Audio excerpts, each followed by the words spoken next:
The last days of February, and it's carnival time again in Rio. The Rio Carnival's the biggest, noisiest and most spectacular in the world, and it goes on for 4 days and nights. The parades are led by the 10 big samba schools in the city, each with 6,000 dancers.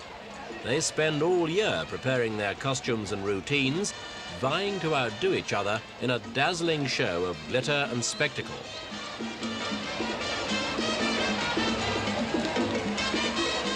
Pleasure and enjoyment are paramount, but on the darker side, there's always a heavy toll of casualties, thousands injured and hundreds who die through traffic accidents, murder, or just overindulgence.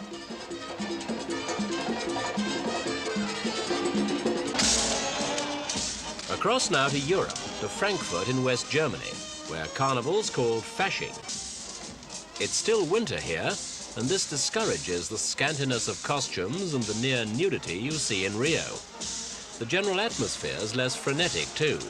Here, crowds watch the parades, while in Rio, everyone seems to be taking part.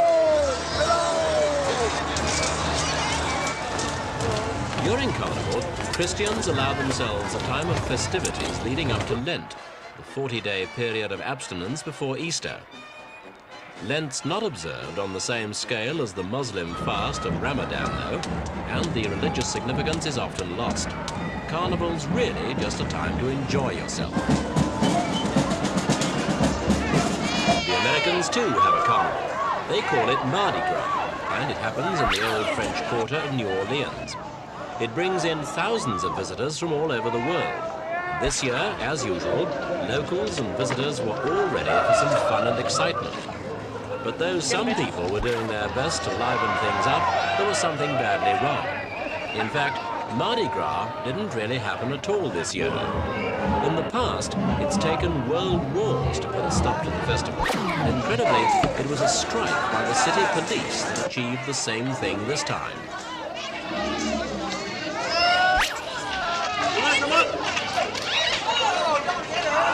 Instead of a seething mass of parades, carnival floats, bands and revelers, the entertainment was left to a few individuals.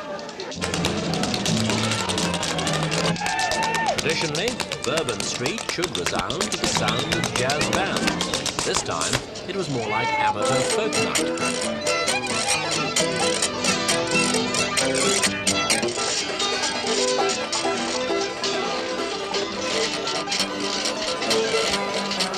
Carnival or no carnival, most of the young people felt that as we're here, we might as well enjoy ourselves.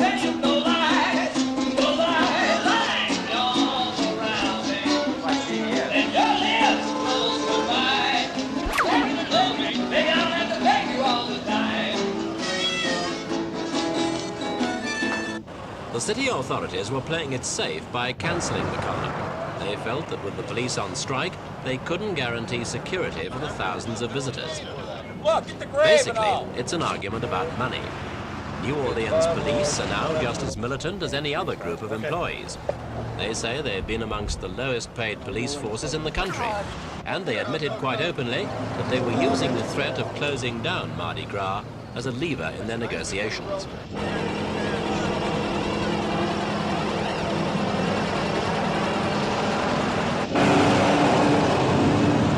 The city reacted by bringing in 350 state police and 600 National Guardsmen at a cost of $100,000 a day. But the local police dug in their heels. They demanded a big pay rise and special allowances for what they say is a unique job.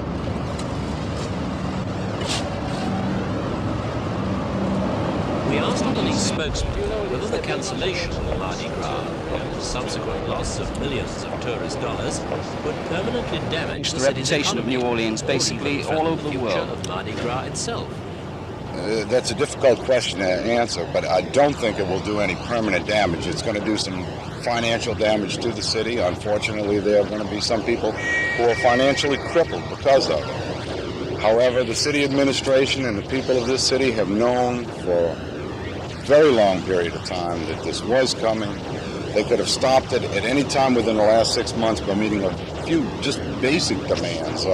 One of the demands we wanted was that they not take away from us benefits such as holidays and sick days, which we already had, but they arbitrarily just took them away. At that point, they forced us into a position where we had no choice.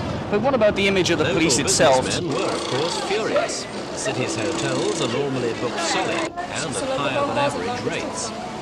At the best of times, New Orleans is no stranger to crime, and with no police patrolling the streets, and with no carnival in prospect, it was no place for tourists. Most of them just cut their losses and left.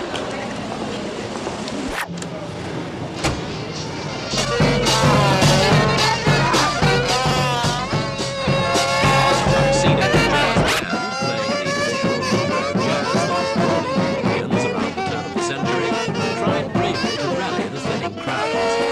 One band doesn't make a festival.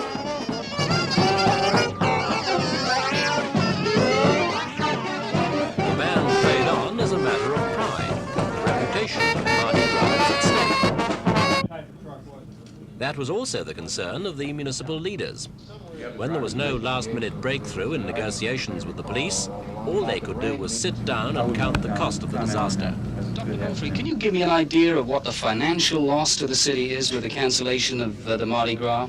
Well, we don't have any precise figures on that because there's a lot of debate on the economic impact of Mardi Gras in normal times. However, the Bourbon Street Merchants Association, these are the merchants in the French Quarter of the city, have filed a lawsuit against the Teamsters for $30 million in terms of the damage to their business that's occurred by the cancellation of Mardi Gras.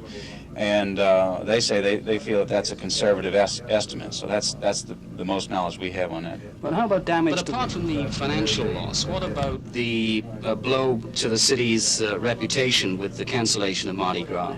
Well, I think the city has a certain resiliency that enables it to come back from events such as this. We've had hurricanes that have severely impacted the city. Mardi Gras has been canceled because of world wars and the Korean conflict, and it's a matter of the spirit living on in the people and the people's determination to bring the thing back. In addition, Mardi Gras is being held in the suburban areas of New Orleans, areas outside of the jurisdiction of the city of New Orleans. So to some extent, Mardi Gras is still going on. Mardi Gras is a state of mind. It's more than just a day. It's a tradition. It was only out in the suburbs that Mardi Gras survived. Some of the private clubs that pulled the elaborate and colourful floats each year were determined their hard work shouldn't be wasted. It just wasn't the same as marching down Bourbon Street. And 18 of the oldest and most prestigious clubs refused to take part at all. That was their protest against the police and their war practices. The surviving bands played on defiantly, but for all their